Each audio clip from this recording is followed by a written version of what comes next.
Welcome back. Now you can also output your content into a flyer. And so what you can do is you can write in flyer into the search. You'll see a suggested link. You'll click that link. It's going to bring you into your canvas. What Canva is going to do is it's going to bring you into an area where you're going to have templates that are suggested for you to print off into flyers.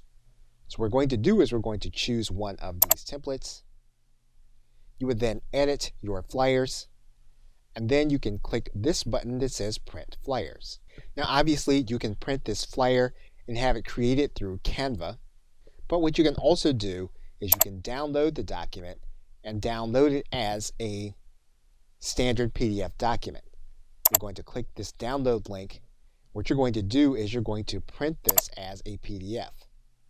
And you can print this as a high quality multi-page document. Image has premium images.